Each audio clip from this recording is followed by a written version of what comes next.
Right. So I thought I'd do a little bit of a different session this year, and it's kind of exciting, right?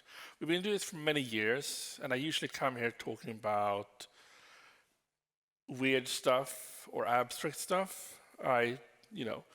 And today I thought I'd talk about something that is about as down to earth as we can get. 25 little tricks that some of you know a lot of these, some of you know all of these, but I think that these are things in NSO that are overlooked. So there's sort of two categories of things I'll talk about. Oops. No idea how that happened. I'm an engineer. I'm really good at computers. Right.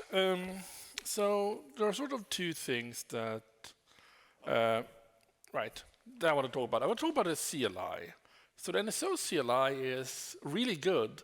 In many ways, is better than it should be. We spent a lot of time with CLI because we have this other product called Confd. That is very much a CLI product, right? It is this management product that integrates into routers and other network elements. And because that has such a strong need for a good CLI, we spent a lot of energy on it. And that means that NSO gets a lot of really cool CLI magic for free. That things we would never have spent the time on if our only product was NSO. And I think we don't talk enough about what you can do in the CLI. This might not matter too much to your end users. They might not spend a lot of time using the CLI. But for a developer who wants to be able to do a few interesting things and maybe spice up a demo or two, I think is very helpful.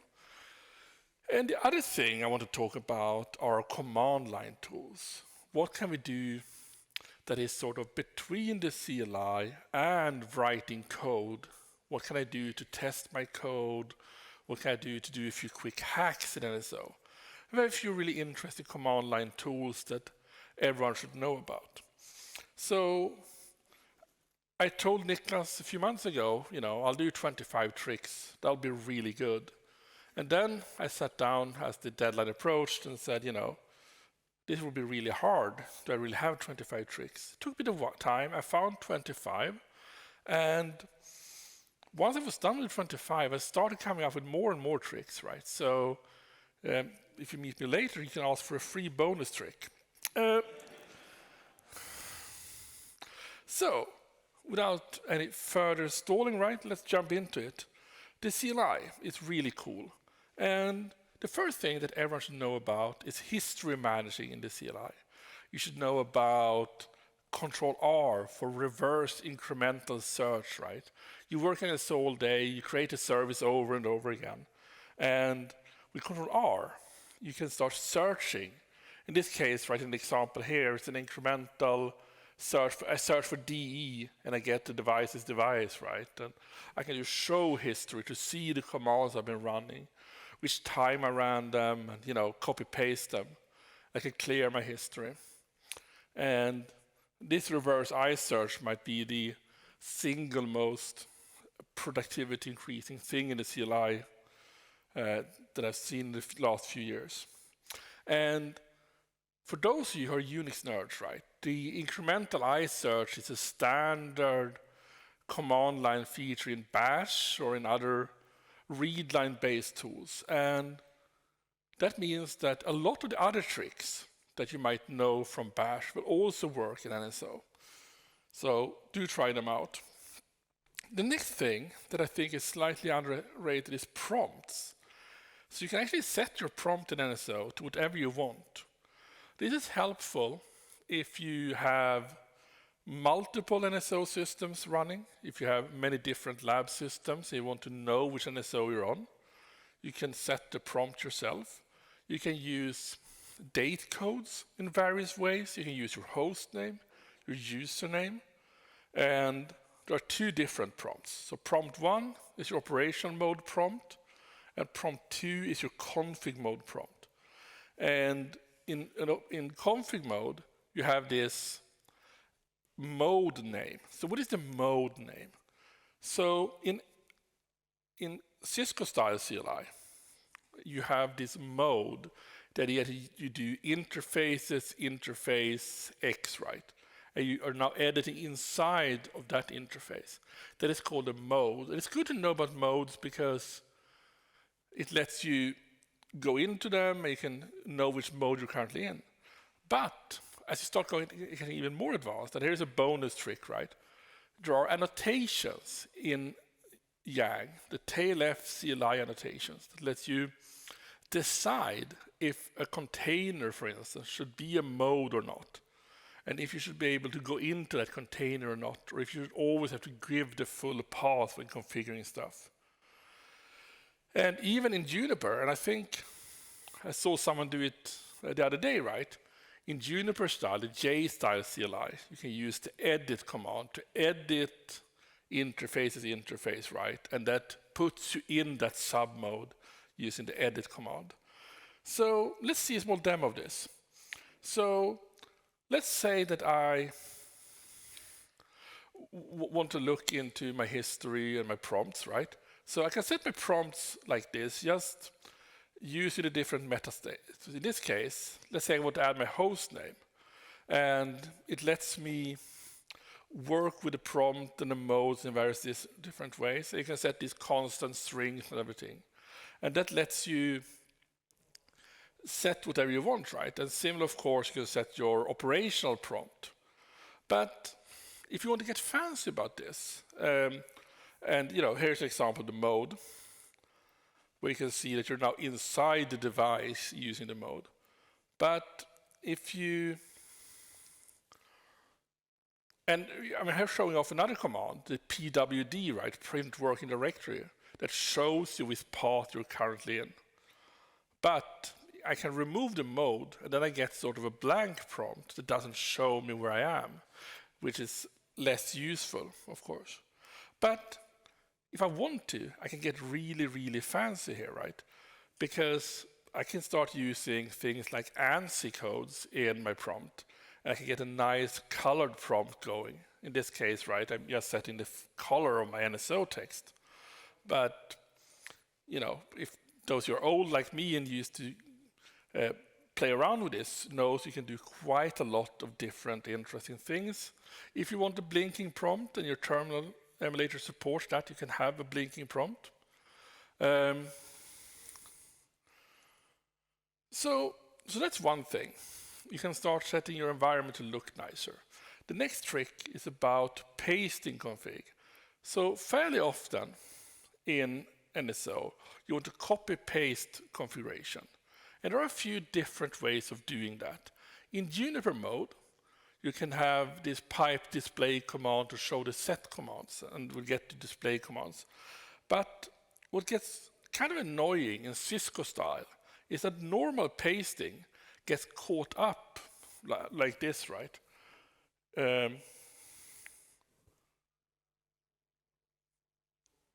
That if I try to paste, I get caught up with the speed here because interface is a required parameter. And this is called the auto wizard in NSO. The auto wizard means that NSO automatically tries to make you fill in the fields. And once again, we come to this area of bonus tricks, right?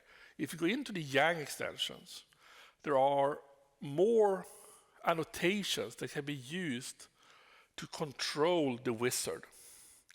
And I'll say the word CLI spec, but I won't explain what it is. But basically, there is another secret way of making the CLI even cooler that we'll talk about some other time. So AutoWizard tries to be a little bit of a CLI wizard to make it easy to make sure you have all your required fields. Of course, if you want to paste stuff, you don't want that. So you can turn off AutoWizard. You can turn on complete on space. So by default in NSO, one of the most powerful features is the tab completion. And there are three ways of doing completion. You can use tab, you can use question mark, and by default, you can use space as well to show your completions. So you can turn those off, and then all of a sudden, right, my pasting works really well. And the final trick you can use is load merge terminal. So most of you might have seen that you can load from files, and we'll get back to that in a little bit.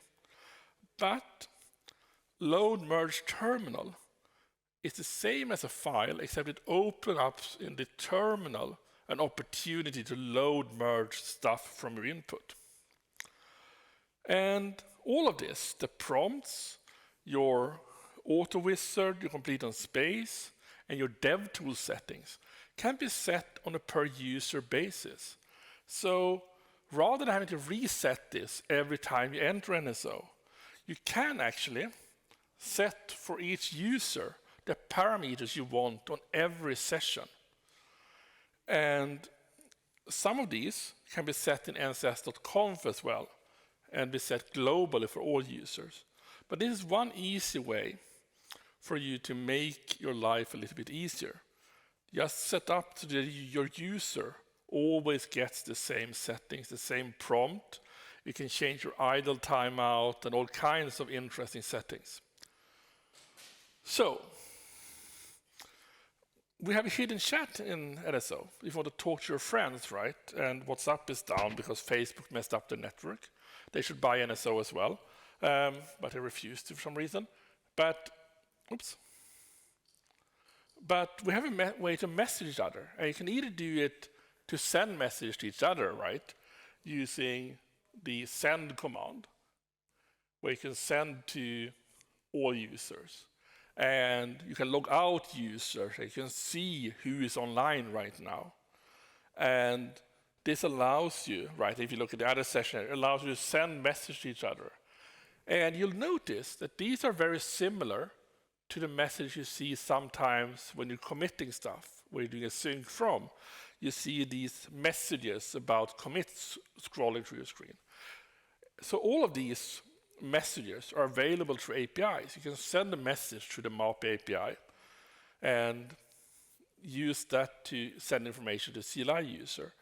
The user is limited, right? Because it only applies to currently logged in users in the CLI. But you can use it to send messages and to update people on the status if you have a CLI-driven workflow. Finally, we have a bit of a funny command that I use a fair amount, and that is the describe command. Now, if you know what you're currently doing, if you know where you are in NSO, it doesn't help you that much. But when you're in a new system, when you're trying to understand what's going on in another person's code, you can use the describe command. Describe command tries to describe something. So in this case, right, I'm trying to describe demo. It tells me that this CLI command comes from a YANG module. It tells me which module it's from. It tells me the namespace, right? I can see that this was clearly something that I created for the purpose of this presentation. But I can also see that some stuff are built in. So if I try to do describe show full configuration, right, it tells me that it is built in, and there's a bit of info about show full configuration. And if we look at check sync, for instance, it will tell me that while this is part of my package, it is actually a built-in type of action, an internal action that runs check sync on my service. So I can use this to figure out where my commands are coming from. Are they defined in a YANG model? Are they built in? Do they come from a CLI spec file, right? It looks a little bit weird, so it's mostly for debugging purposes. But there are definitely situations where it helps you get comfortable with your system a lot faster. Config mode, we talked about submodes already, but there are a few things you might not know about.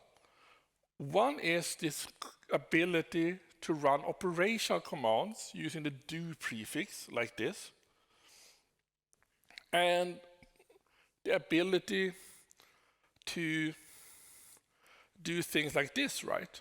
You can have aliases. I can do alias leave, do logout user admin. And I have 3 different types of show commands. So in config mode, I have 2 types. I have show configuration. Show configuration shows you the changes in your session. Show full configuration shows you the full configuration in the database with your changes overlaid on them. It answers the question, if I commit this, what will the config look like? And finally, do show running shows you what is currently in the database. And if you look at our example here, right, we have configuration, full configuration. And those are the three different modes of types of show commands. And finally, I have the switch CLI that lets you switch between J style and C style CLI in config mode.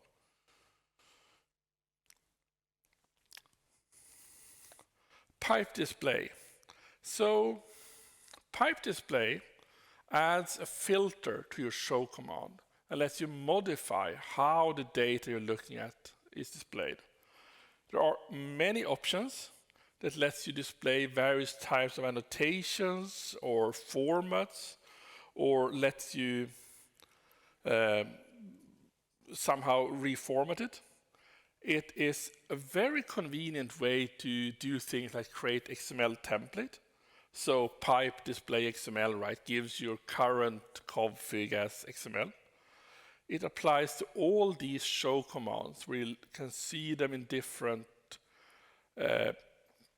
formats. In later versions, we started adding more sort of utility show commands. So we have restconf that gives you the relative restconf path of an element. So if you're trying to figure out restconf, and I mean restconf is a special pain because we have three kinds of ways of identifying a node. We have the XML prefix, we have the XML namespace, and we have the module name. And restconf uses a module name. That is, it uses the name of your Yang model rather than a prefix. So pipe restconf makes it really easy to get the restconf path for something. We have pipe magic, which gives you the Python version. And a few others, right, that lets you examine the data a little bit extra. And honorable mention here to pipe display service metadata that shows you the service metadata and the tags that you have and all of that. So let's take a look at how it looks in practice. So here we have this show list on the devices. And you can start looking at all the configuration under a device. So if you look at the interface here, right, you can see that this is just the C-style config, and I can try and create a template by trying to create an interface. And I can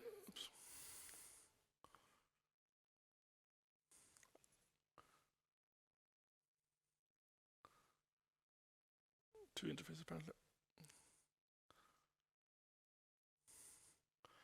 And you can see one thing here, right? How I see show config shows only my current subtree relative to my running directory, which of course full shows you all of the interfaces, whether they are part of this or not. And here you have a few examples, right, of restconf, allowing you to look at the restconf paths. And similarly, right, if you commit them here, you can see the difference between running and full, and how that shows you the union of these two.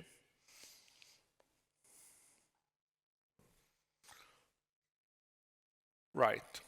So these are sort of the show commands. Service metadata. I already talked about this, but service metadata lets you see your ref counts and your back pointers, and lets you see which parts are owned by your service and not, and lets you see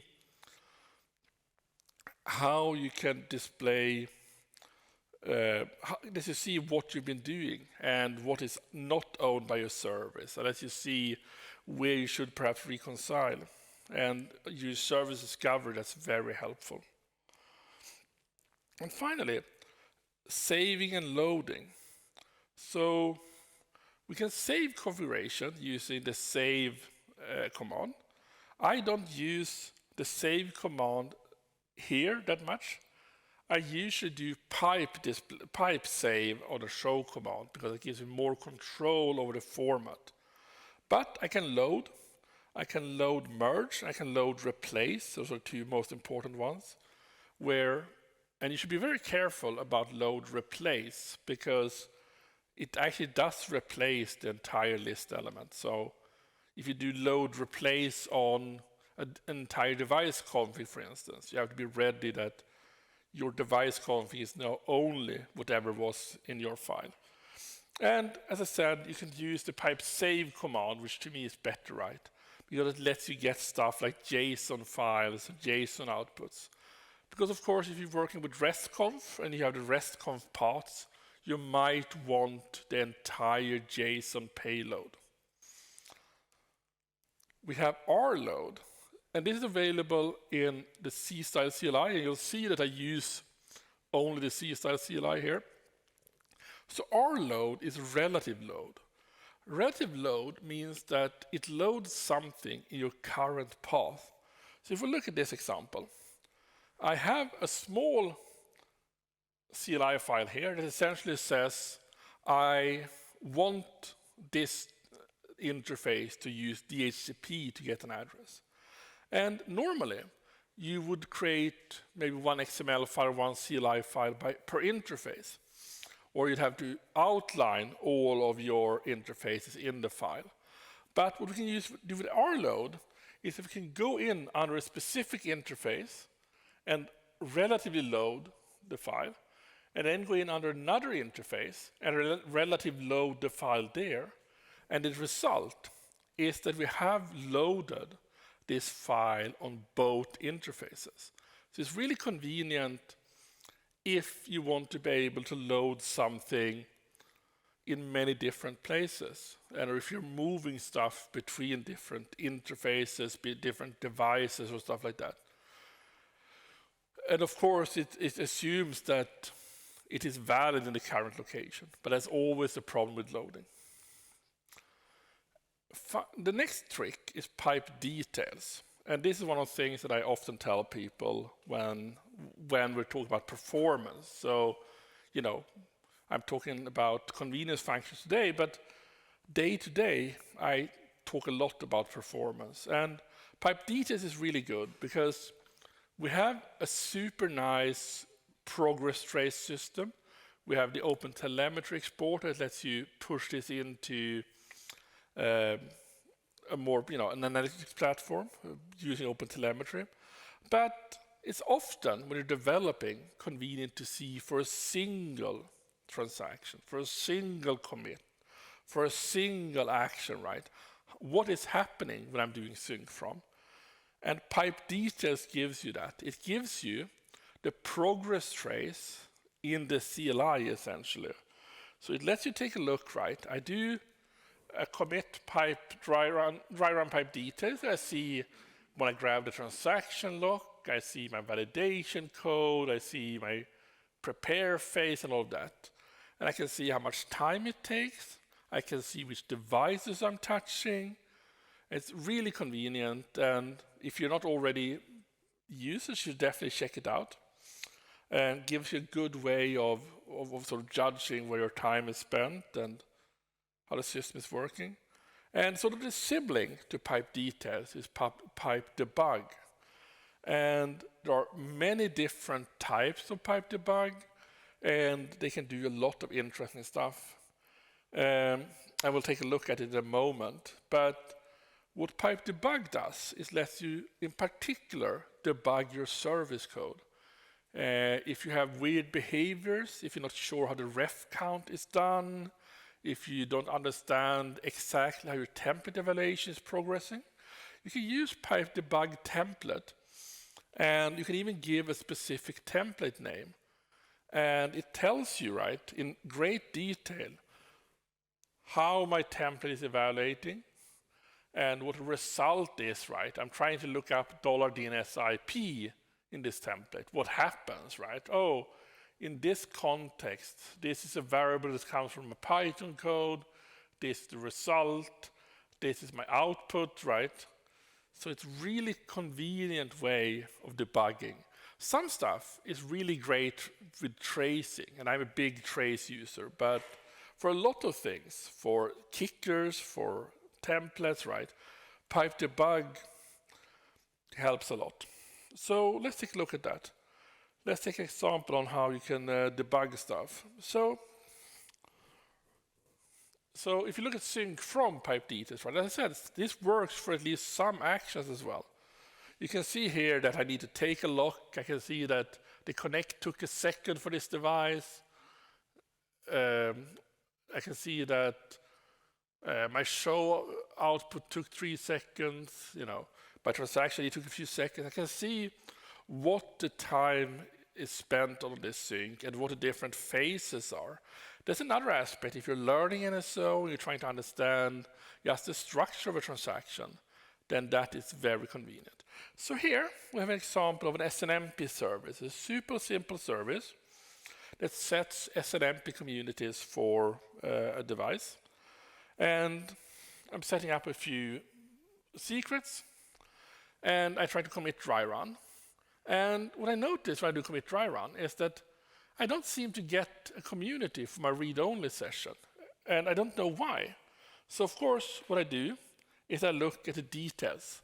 And what I see, if I look at the details, is that it runs quickly, but wrong.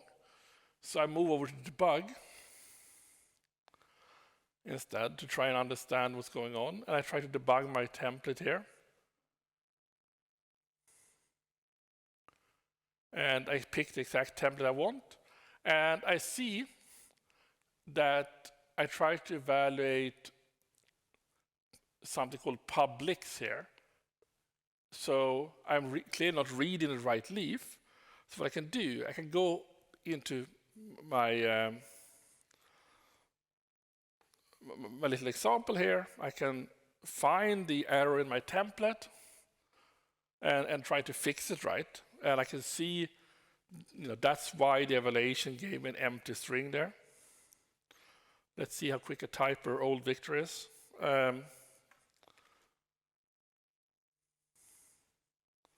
And another thing that's worth mentioning in recent versions is that we can now do a redeploy on a package to get the new templates. Up to, and I didn't prepare this, I think in NSO 5.6, you had to use a package reload to get new templates, but now you can use a redeploy to get an updated template.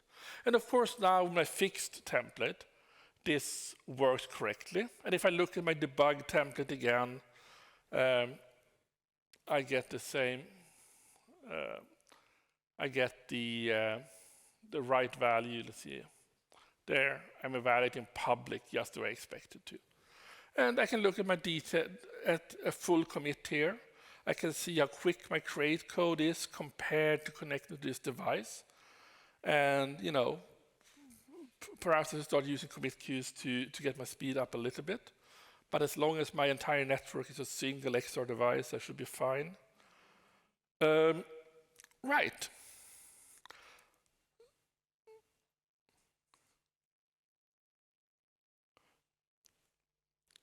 Number 14, matching. This is another interesting one, right? And those of you who are Cisco people or Cisco router people are very used to using the commands, right? There are two commands that are kind of interesting on the iOS devices. One is the include, another is the context match, and both of those exist here. And so pipe include is essentially grep on the CLI. It lets you include a certain regular expression in a show command. Exclude is the reverse, right? It's for Unix people, it's grep minus v. But there are two other things that are interesting. One is until and begin, which means that if you have a lot of config or a lot of output, you can start at a certain point. In this case, an example here, right? I do until service policy. So I want everything from user port until service policy. And then I don't show anything else about that interface. It lets me cut out the piece I want. But my favorite is context match. Context match uses the fact that the CLI show command is not just text, right?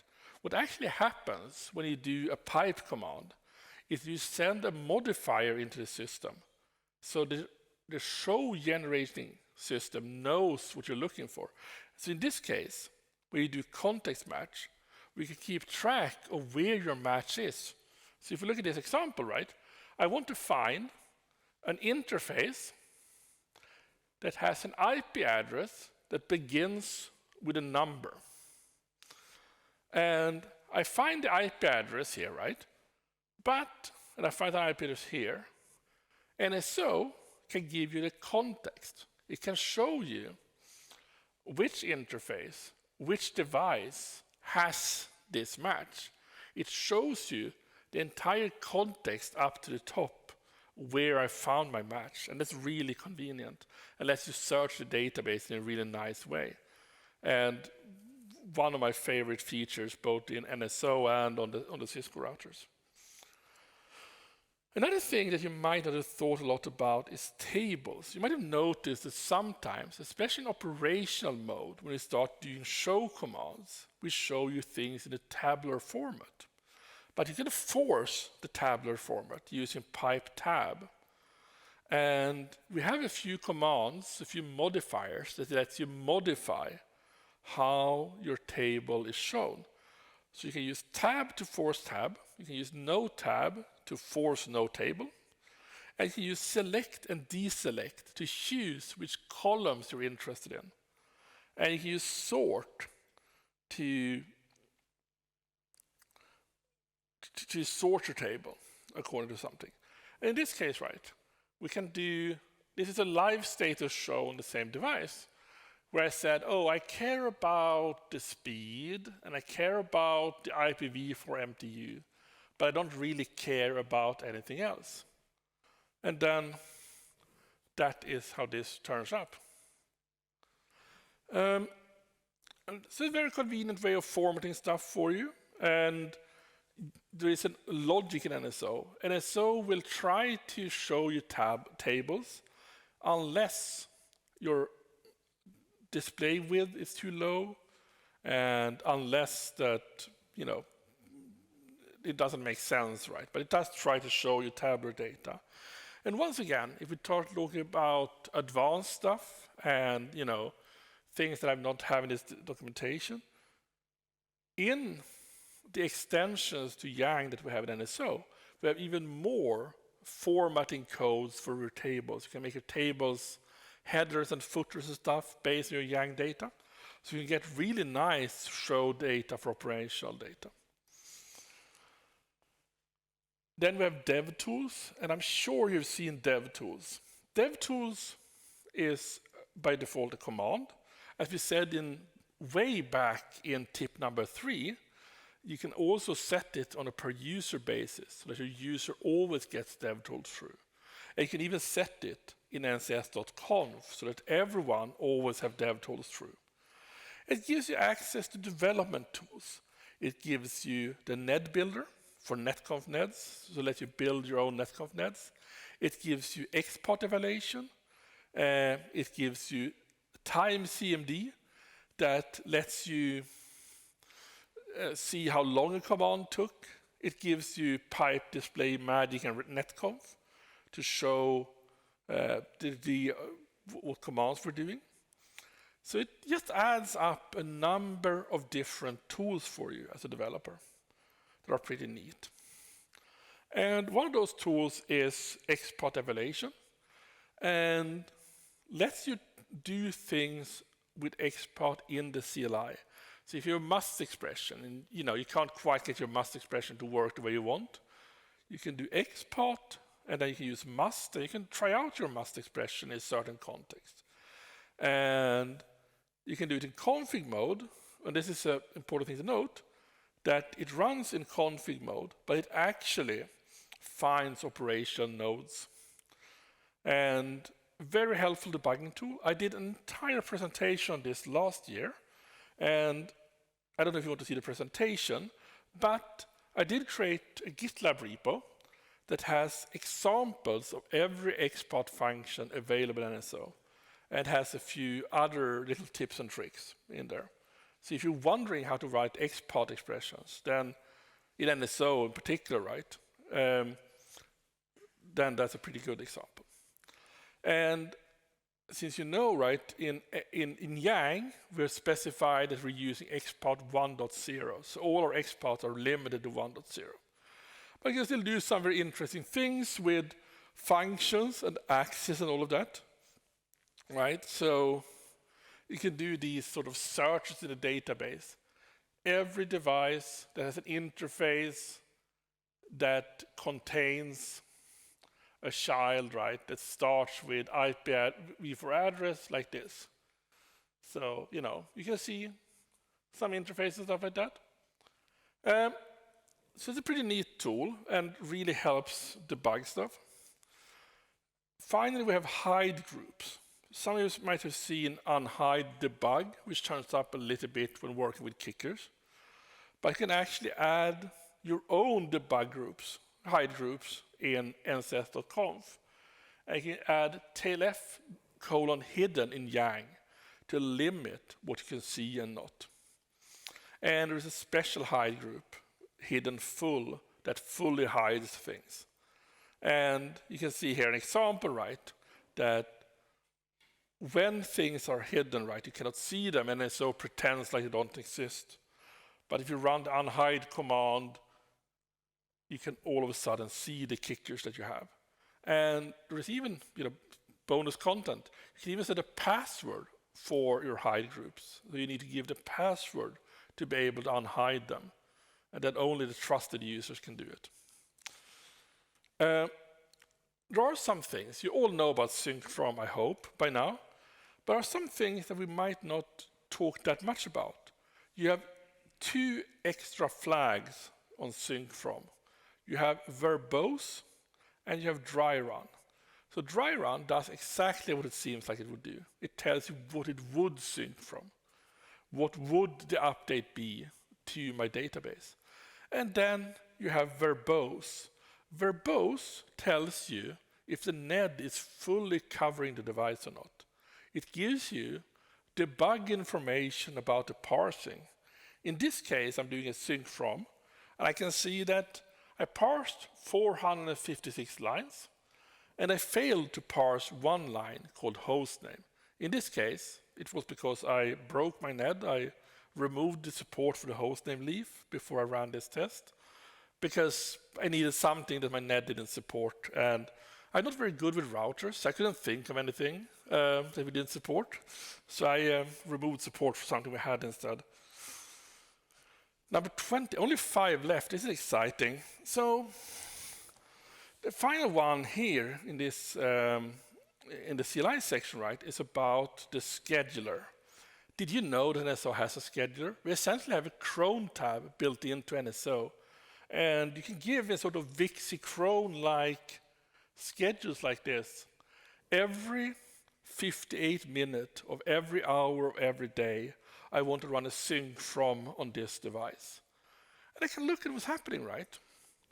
I can see that, yeah, I ran this on the 22nd of April at 2:58 p.m. It took 2 seconds. It did succeed. And there was a result, an error. I failed to enter admin mode on this device. Now, it might not be a very good idea to schedule sync from in cron tab, because you might want to know what your load is and stuff like that. But you can use this to schedule whatever regular maintenance tasks you want. You just need to point it to an action you want to run. So that is 20 tricks about NSO CLI. And let's now talk a little bit about the command line tools. And let's do 5 tricks for those. NSO comes with quite a lot of different commands that we might not think about enough. The first one that NSO doesn't come with is NSS Pi CLI. I don't know if Håkan is still here. There he is, who created this wonderful tool that lets us run, essentially, it is an IPython module for NSO, lets you run interactive Python sessions around against NSO, like this, where you can just run magic towards NSO. Here I have a quick piece of code to see what NEDs I'm running on my devices and which devices I have. So you can see I made a mistake. But for incremental, experimental development on NSO, understanding what APIs do, this is super convenient. I probably start it once a day or something like that. And so should you, if you're a Python developer. So that's the first tool. The second tool is NSS load. Now, NSS load has one big problem. It probably has the worst default parameters of any tool anyone has ever created. By default, NSS load saves your config. So then you add the -L flag to load your config. And by default, NSS load -L replaces your entire database with a file. So you always want to use -M to merge rather than replace, because replacing your entire database with your file is almost never what you want. But once you get over that hump, it's really cool, right? Because you can give it paths, you can do stuff like this. You can look at what are my NACM rules, right? And I have this JSON format, Juniper style format. And I can see the config, I can load data to and from NSO. I can have a number of different formats. I can do JSON, I can do Juniper, I can do XML, I can do pretty XML and ugly XML. And I have all of these sort of both regular paths and XPath expressions. Let me select the right data. So rather than scripting the CLI, you should use NSS load for your data. And that's really nice. And as I said, have a lot of good flags as well for getting around various things and for experimenting. A related command, perhaps, is NSS CMD. So when you do Java development or Python development, and you want to run a MAPI call, right? And the common case, if you're a developer and you're working with reactive fast map, is you need to delete operational data. But the CLI doesn't let you delete operational data because the CLI is cowardly. But you want to do it anyhow, right? And one way is to use NSS Pi CLI. That is super convenient, but let's assume you want to do it from a shell script or you want to do it without using Python. You can start going to NSS CMD and you can run all kinds of commands, mget, mset, and you can get this debug mode. We can see all the things that go into setting a value, how you have to start a user session, how you have to start a transaction, how to set an element, how to apply the transaction, right?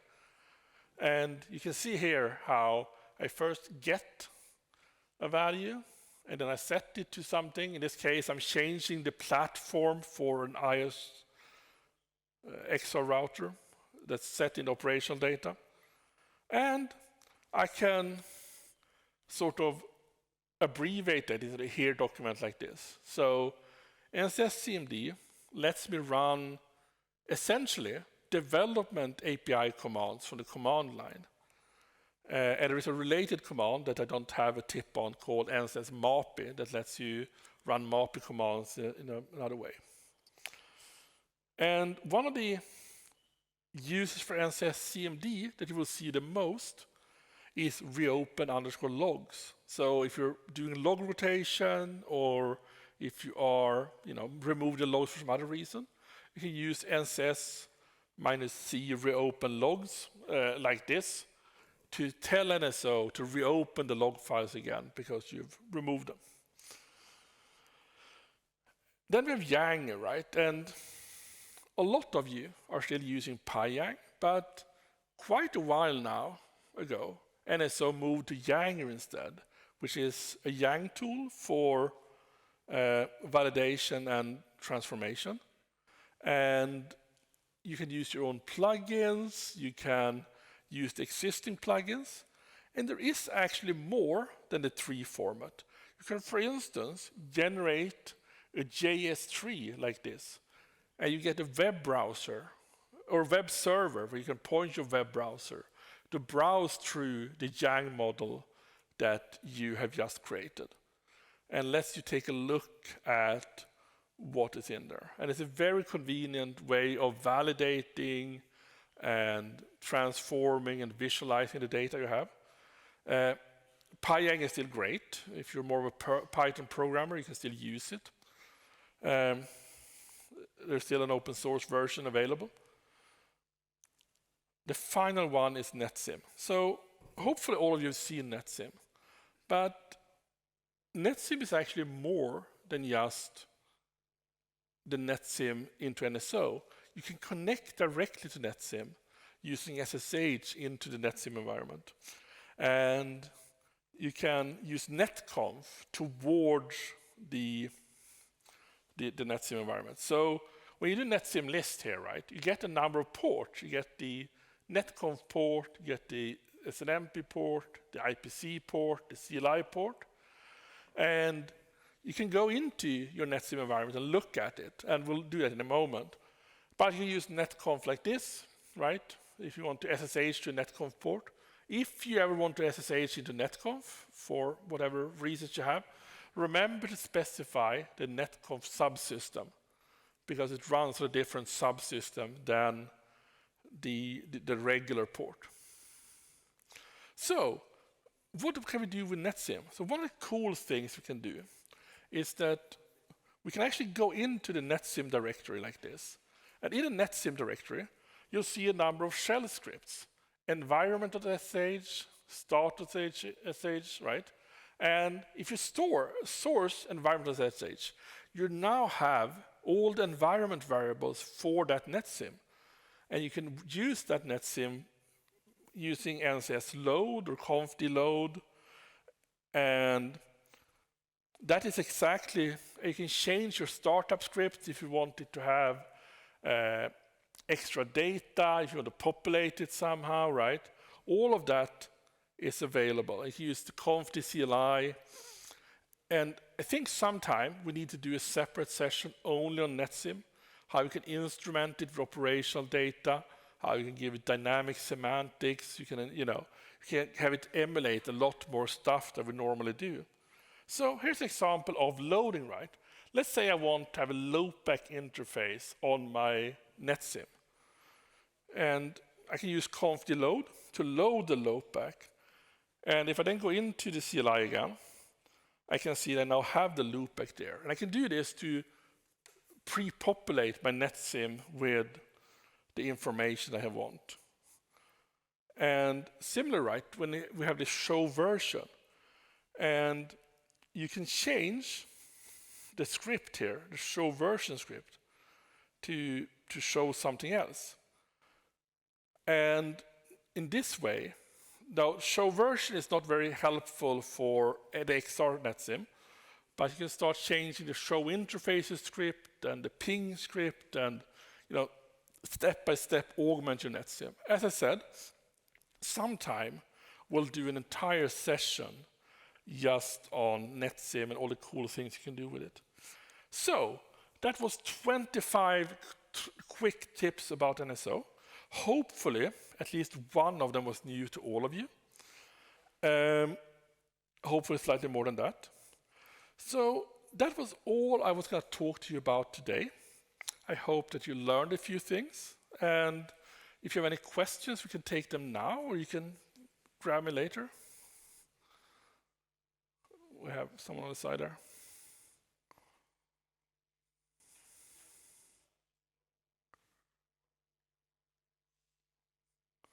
It didn't help much. When it is Okay. Hi, very useful, thank you. Question, is it possible to colorize the NSO CLI prompt? Because sometimes you have a lot of blocks of You stuff. can. Yes, you How? can use, so as I said, you can use the, I don't have time for that, but so yes, you can set ANSI codes to colorize the prompts. And if you do your own service models and your own actions and stuff, if you use, there's an annotation, tailf colon, is it? I don't know if it's raw string or unformatted string, lets you actually use ANSI codes in your results as well, and stops the CLI from filtering it. So you can use colors both in your action results and in your show results and the prompt itself. Would it be possible to get a little bit of a, I don't know, a community blog post on that? Yes, that would probably be possible.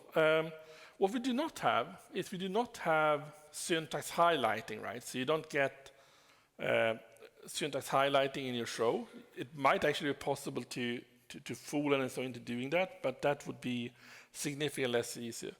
But yeah, we can do something about color in NSO for sure. That would be cool, thank you. Hello, over here. Ah. And when you do saving and loading, where is the files actually saved to? So they are relative to where you're running the NCS CLI. So if you're running NCS CLI from this prompt, right, then it's relative to wherever you started the CLI. If you SSH in, then you actually have a home directory assigned to each user. That is your default location. Thank you. You can use absolute paths if you want to. Regarding your points 12 and 13 about debug and details, can you, some people might use curl or Insomnia Postman for testing. Can you get the output from debug or details from the REST interface? I don't know. I think it is available in the web UI in the latest version. I don't think it's available with RESTconf, but I don't actually know. Someone else might know. But I don't think it's a query parameter yet. It hasn't been there last time I checked. It was not. Yeah, I don't think so. But you're getting more and more of it in the web UI. So if it is a web UI, it means it's in the JSON RPC API. So you can use it over that API, but not RESTconf.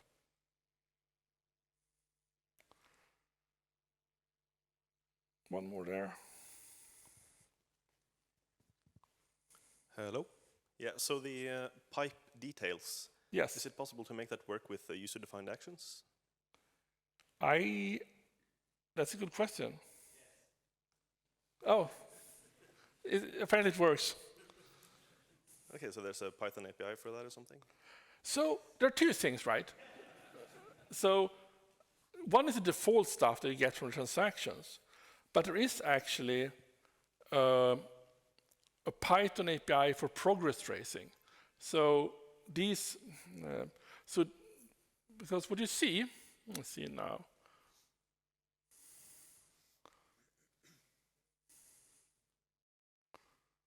Right, so what you see here, these that say OK here. So you have run transform the transaction hooks and run transforms the transaction hooks OK. These are connected together. It was called spans in the OpenTelemetry. And there's a Python API both to create line logs and to create these spans, these service spans. I don't have it in this presentation, but yeah, in the Python API you have for both of those. Actually, turns out really nice. They can let you. So the single line ones can tell you a little bit debug information, but the spans can let you measure the time it takes to run sub-functions in your code. Very nice. Do we have one final question? Okay. Well, thanks everyone. I hope you have a good rest of the day. It was a pleasure.